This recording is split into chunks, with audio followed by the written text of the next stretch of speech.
Ganpati Bappa Morya. Friends, जब हम गणेश जी को अपने घर में बुलाते हैं तो ढोल और नगाड़ों के साथ उनकी स्थापना की जाती है। आज मैं आपको यही बताने जा रही हूँ कि जब हम गणेश जी की मूर्ति का विसर्जन करते हैं तो गणपति बप्पा मोरया की जय घोष के साथ ही ढोल और नगाड़ों का भी साथ होना चाहिए। गणेश जी की मूर्ति का विसर्जन अनंत चतुर्दशी को किया जाता है। अगर कोई भी रीज़न हो तो आप 1.5 दिन, तीसरे दिन, 5वें दिन या 7वें दिन भी गणेश जी भगवान की मूर्ति का विसर्जन कर सकते हैं। हिंदू धर्म में भगवान श्री गणेश जी की पूजा के लिए गणेश चतुर्थी से लेकर अनंत चौदस तक के बीच का समय बेहद ही शुभ माना जाता है। 10 दिनों तक भगवान श्री गणेश की पूजा करने के बाद उनके भक्त अनंत चतुर्दशी के दिन उनको विधि विधान से विदाई करते हैं। फ्रेंड्स, अब मैं आपको बताने वाली हूँ कि गणेश जी की मूर्ति का विसर्जन क्यों किया जाता है। पौराणिक मान्यताओं के अनुसार श्री वेद व्यास जी ने जिस दिन महाभारत की कथा कहना प्रारंभ किया और गणपति ने उसे लिखना प्रारंभ किया था, जिस दिन गणेश जी ने महाभारत को लिखना प्रारंभ किया था उस दिन गणेश चतुर्थी का दिन था। मान्यता है कि महर्षि वेद व्यास ने लगातार 10 दिनों तक महाभारत की कथा कहते रहे और गणपति उसे लिखते रहे।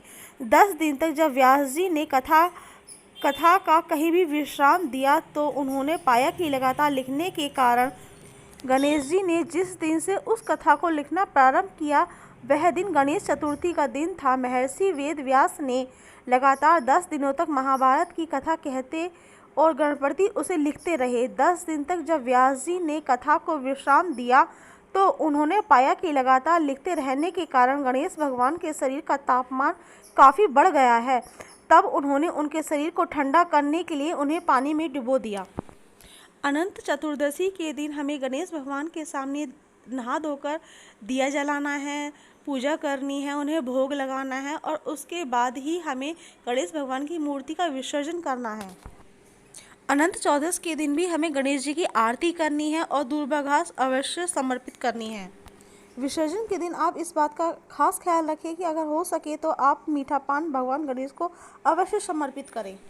जिस दिन आप गणेश जी का विसर्जन करें उस दिन खूब अच्छे अच्छे पकवान भगवान को दें, मिठाइयाँ दें, उनकी आरती उतारें।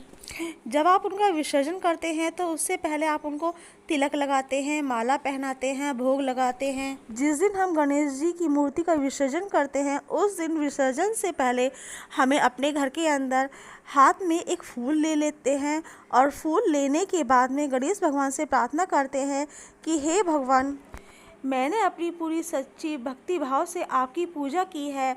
प्रभु, मेरी पूजा अर्चना में जो कुछ गलती हुई हो उनको क्षमा करें। हे भगवान, मैंने इतने दिन तक आपकी पूजा की है, अर्चना की है।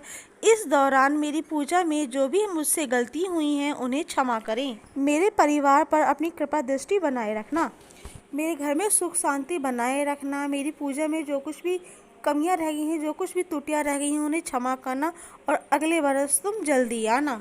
इतना कहकर जो फूल हमने हाथ में लिया है उसे गणेश भगवान के चरणों में समर्पित कर दें और वहाँ पे जो और भी मूर्तियाँ रखी हुई हैं और रिद्धि सिद्धि की जो मूर्ति हैं उन सभी मूर्तियों को थोड़ा थोड़ा अपनी जगह से हिला दें। जब हम गणेश जी का विसर्जन करते हैं तो उनके साथ में थोड़ा सा मीठा अवश्य रखें। उस मीठे को आप चाहे लाल कपड़े में रख लें या आप उस मूर्ति के साथ ही वैसे ही नॉर्मली रख सकते हैं। गणेश जी को यदि हम मोदक का भोग लगाते हैं तो साथ में मोदक रख लें और अगर लड्डू का भोग लगाते हैं तो साथ में लड्डू अवश्य रख लें। गणेश जी का जब हम विसर्जन करने के लिए जाते हैं तो उनके साथ में फूल, चावल, रोली ये सब सामान भी अवश्य साथ में ले लें। गणेश जी की मूर्ति का जब हम विसर्जन करने जाते हैं तो गणेश जी को 3 डुबकी लगवाते हैं और इस जय घोष के साथ लगवाते हैं, गणपति बप्पा मोरया, मंगल मूर्ति मोरया। गणेश जी को जब हम जल में तीसरी डुबकी लगवाते हैं तो उसी के साथ गणेश जी का विसर्जन भी कर देते हैं और जो मीठा हम साथ में लेके गए हैं गणेश भगवान को समर्पित करने के लिए उसे पीछे से जल में प्रवाहित कर देते हैं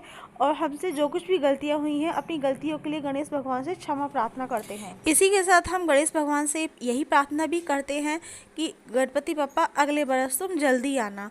फ्रेंड्स, एक बात और कहूँगी कि आपको कोई भी मूर्ति लेते हैं इको फ्रेंडली जो मूर्ति होती है वो अवश्य लेनी चाहिए जो 5 से 6 घंटे के अंदर घुल जाती है। गणेश भगवान की पूजा के समय जो गुड़ और नारियल का यूज़ किया जाता है उस नारियल और गुड़ को कूट करके आप अपने घर के सदस्यों को प्रसाद के रूप में वितरित कर सकते हैं। और अगर आप ऐसा करना नहीं चाहते हैं तो उस सारे प्रसाद को आप गाय को दे सकते हैं।